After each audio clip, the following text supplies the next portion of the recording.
You have to respect the people who paved the way for you. Mase taught me how to rap. And Cameron always made sure I had a spot on every project he dropped. There would be no Jim Jones without those two looking out for me.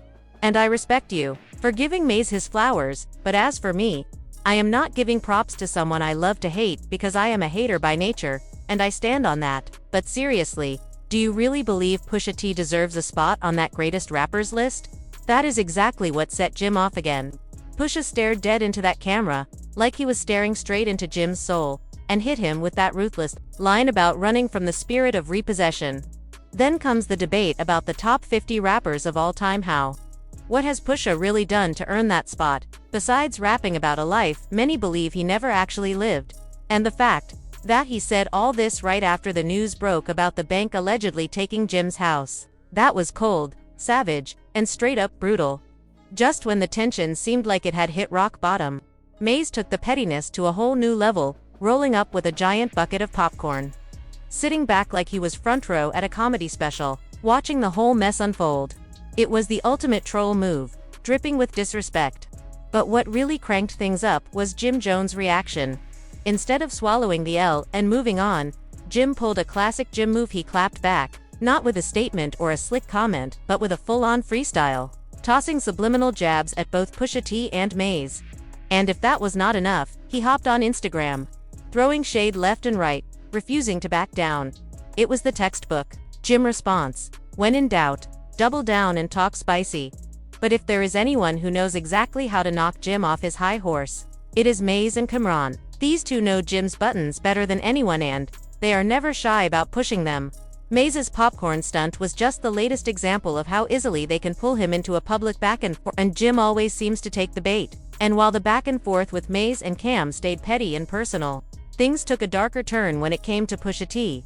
Pusha T, known for his razor-sharp lyricism and unapologetic delivery, proved once again why his name rings heavy in the rap game. And he did it without lowering himself to the typical Instagram back and forths. While Jim Jones was busy throwing subliminal jabs online, Pusha chose the arena where true MCs shine brightest, the stage. During that now iconic Tiny Desk performance, Pusha linked back up with his brother Mase, marking a rare and much-anticipated Clips reunion that fans had been waiting years to see. But this was no nostalgia trip or casual comeback. They stepped out with a clear mission to remind the world exactly who they were, and why they have always been a force to reckon with. From the very first verse, Pusha delivered every line with a calm/surgical precision that cut through the noise louder than any Instagram diss could. His bars were sharp, his delivery controlled, and his presence so commanding that even the subtlest wordplay felt like a direct hit. The reunion with Mase only amplified the power of the performance. Together, their chemistry felt effortless, yet lethal, bringing back the same intensity that first put the Clips on the map. They weren't just running through a set list, they were issuing a warning to anyone who doubted their relevance or questioned their dominance in the culture. What made Pusha's performance stand out was not just the lyrics, but the way he presented them. There was no extra flair, no exaggerated gestures, just raw, unfiltered talent. While some artists rely on gimmicks or viral antics, Pusha let the music do all the talking. His cool demeanor on stage spoke volumes, sending a clear message to Jim and anyone else watching. You can chase the spotlight with drama if you want, but respect in this game comes from skill and consistency. The impact was immediate. Social media flipped its attention from Jim's freestyles and Instagram jabs straight to Pusha's flawless execution at the Tiny Desk. Fans flooded timelines with clips, rewinding verses, and praising the effortless way Pusha dismantled the narrative without ever addressing the beef directly. Critics highlighted how his icy delivery and calculated approach not only outclassed Jim's reactive antics but reminded everyone what staying true to the craft really looks like. By the time the last note hit, there was no mistaking the takeaway. Pusha T and Mase did more than perform, they sent a loud, unspoken message about the difference between hype and legacy. They showed that while others are busy chasing clout, real legends know their worth and have nothing to prove. In the world of hip-hop, where the loudest voice often gets the most attention, Pusha's silent confidence and lethal bars spoke louder than any social media feud ever could. Their comeback project, Let God Sort Him Out, served as a sharp reminder of why the Clips name still rings bells in hip-hop. Pusha showed absolutely no mercy, flexing lyrical dominance in a way that made Jim's freestyle response look like playground chatter. What made the performance hit even harder was the timing. Right when Jim thought he was controlling the narrative, Pusha stepped in and snatched it all away with a single set. The streets and social media could not stop talking. Fans immediately started dissecting every lyric, reading between the lines. And many agreed Pusha did not just out-rap Jim, he embarrassed him in front of the entire culture. And while Jim kept the Instagram stories rolling, it was obvious who walked away with the real win. At this point, it is not just about music or personal jabs, it is about legacy, respect, and knowing when to bow out. But if history has shown us anything, Jim Jones is not the type to back down quietly, even when the whole world is watching him take an L. Just when the situation seemed like it had reached its peak, Mase decided to dial the disrespect up a notch, showing up with a giant bucket of popcorn like he was front and center at a comedy show, soaking in every bit of Jim Jones' public humiliation. The audacity was wild, but Mase knew exactly what he was doing. This was not just petty trolling. It was a calculated move to push Jim's buttons in front of the entire industry. And, true to form, Jim did what he always does when he feels slighted. He fired right back. Rather than bowing out quietly or taking the L, like most would in his position, Jim dropped a freestyle packed with subliminal shots aimed directly at both Pusha T and Mase. If that was not enough, he jumped on Instagram to double down, throwing more shade in captions and stories, refusing to let the moment pass without making it messier. This kind of reaction is textbook Jim Jones, never backing down, always ready to escalate the beef, even if it means stirring the pot beyond repair. But if there are two people who know exactly how to humble Jim with a single move, it is Mase and Cam'ron. Their history with Jim runs deep, filled with old wounds, past loyalty, and plenty of unresolved tension. They have the playbook on how to get under his skin, and they use it well. Mase's popcorn stunt was just another reminder of how easily they can pull Jim back into the arena of petty back and forths. While Jim Jones was busy throwing slick shots on Instagram and trying to keep the online back and forth alive with subliminal jabs, Pusha T chose an entirely different path, one that spoke volumes without needing a single hashtag. Instead of getting sucked into social media antics or clapping back with petty posts, Pusha did what seasoned artists do best.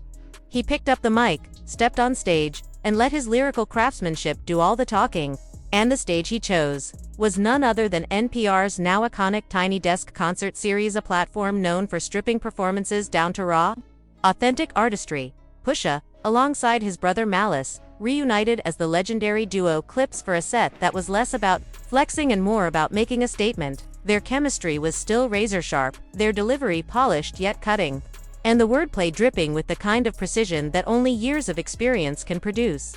But this was not just another nostalgic reunion or a casual performance to remind people they still had it. No, this was a deliberate move in the midst of growing tuna, lyrical exhibition that hit harder than any social media diss could.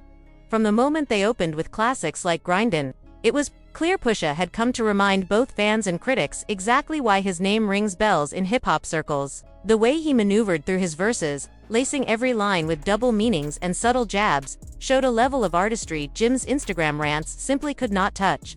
It was not about throwing shade for clicks, it was about proving his dominance through pure skill. If anyone still questioned Pusha T's ability to dominate a crowd, that Tiny Desk performance erased every single doubt. From the moment he stepped up, Pusha carried himself with a calm, almost chilling precision, the kind of control you only see in artists who know exactly who they are and what they bring to the table. While Jim Jones was busy puffing his chest on Instagram, firing off subliminals, and stirring up online chaos, Pusha took the high ground and let his artistry speak volumes. His presence on that stage was the opposite of Jim's loud, attention-seeking energy. Instead of chasing clout through messy social media antics, Pusha moved with a surgeon's touch, sharp, deliberate, and deadly effective. The contrast between the two could not have been more obvious. Jim's approach felt reactionary, almost desperate, as if he needed the online back and forth to validate his place in the conversation. Pusha, on the other hand, delivered each lyric with a quiet confidence that sent a louder message than any Instagram post ever could. He did not need to explain himself, nor did he feel the urge to address Jim directly. The bars did all the heavy lifting. Every word, every punchline, every slick double entendre was laced with a message for anyone paying attention. And the industry noticed. Pusha's calm demeanor on stage was not about being passive, it was a power move in itself. He knew that real respect in hip-hop comes from what you deliver on the mic, not how loud you are on social media. While Jim ranted and raved online, trying to bait reactions, Pusha kept it cool, knowing full well that lyrical prowess would always outshine online theatrics. His confidence did not come from clapping back, it came from a deep understanding of his skill set. The impact was immediate. Social media lit up with reactions, memes, and breakdowns of every lyric. People praised Pusha's calm, surgical delivery, and mocked Jim's freestyle in comparison. In that moment, it was clear the difference between clout-chasing antics and genuine artistry had been put on full display. And whether Jim liked it or not, this round belonged entirely to Pusha T and the CLIPSE. It started with Jim Jones taking subtle digs, questioning Pusha T's influence by claiming nobody ever aspired to be like him, poking fun at how his music supposedly never made it to club playlists or the streets. Jim even threw NBA YoungBoy's name in there, saying he ranked before Pusha, wild claim that made it obvious Jim was just trolling to rile people up. But once the clip's Tiny Desk set blew up, Jim could not help himself. He reposted his old freestyle, throwing shade with a caption, "Thought we settled this? He gon' need a bigger desk." Flexing his usual tough guy bars, like, "I'm not a storyteller, I'm a lifer," but fans were not buying it. The comments flamed him, calling him out for dragging up old diss tracks and accusing him of being obsessed. Some even said his jealousy had gone too far. It was not just random fans chiming in either. Mase and Cam'ron, with all their messy history with Jim, jumped in too, laughing at his expense. Their beef runs deep, stretching back to Harlem days when Jim, Cam, and Mase were coming up. While Jim likes to paint a picture of being right there from the start, Cam tells it different. In the mid-90s, their crew Children of the Corn was buzzing, but Mase blew up first after signing with Bad Boy. Jim recalled watching Mase blow up Cam while acting loyal to him, claiming he only stayed close because of Cam's protection. But once the fame hit, Jim said Mase switched up, even trash-talking Cam behind his back, and that's when Jim's respect died. While Mase was living the high life with Diddy, Cam was still hustling, and when Cam finally caught a break, he brought Jim with him, giving birth to Dipset. Mase's exit from the rap scene for preaching only added to the tension, especially when he popped back up like nothing happened. Even though Cam and Mase made peace in 2022, launching their podcast It Is What It Is, Jim was not feeling it. His bitterness spilled over, taking shots at Mase's appearance, telling him to hit the gym, poking at his age and weight. But Cam and Mase fired right back, taking petty to another level by inviting 50 Cent, Jim's longtime nemesis, onto their show. It was a setup from the jump. During their podcast, Cam'ron tossed Mase a question that was pure bait, asking why. Back in 2007, when Dipset was beefing with Unit, Jim Jones randomly pulled up at one of 50 Cent's shows. Cam knew exactly what he was doing, setting up the perfect alley-oop for 50 to dunk on demand. 50 did not hold back. Of course, Jim could not sit quiet. He clapped back during an interview with Justin LeBoy, blasting both Cam and 50 for speaking on his name and claiming they owed him loyalty. But Jim did not stop there. He turned up the heat by saying he was the mastermind behind Dipset's entire image, even going as far as to take credit for Cam's iconic pink fur look. Cam'ron was not letting that fly. On the podcast, he broke down Jim's version of the Dipset story, calling it straight up false. Cam insisted Jim was never part of the original crew, saying Jim came around after the foundation had already been laid, and was more of a fan on the sidelines than a founding member. Cam even dismissed the story about Mase supposedly sunning him back in the Bad Boy days, making it clear Jim was nowhere near those circles when the Children of the Corn were making moves. Cam sealed the deal by pulling out receipts, real clips of Jim admitting Mase taught him how to rap, proving Jim's claims were all cap. Then came the best part: Mase sitting there with a huge bucket of popcorn, laughing so hard he almost choked, letting his reactions do all the talking. And it worked. Jim got so heated he jumped online, threatening to slap the popcorn right out of Mase's hands. But Jim still is not done. Word is, he is cooking up a new project called Iceman with none other than Drakend. He is rumored to be aiming shots at everyone in the mix, from Pusha T to Mase and Cam. There is even talk of a specific track that could flip the whole narrative if Jim really dares to take it there. So now the question is, can Jim flip the script, or is he just digging himself deeper into this mess? Hit that like, subscribe, and drop your thoughts in the comments. You already know we got more drama coming your way. See you on the next one.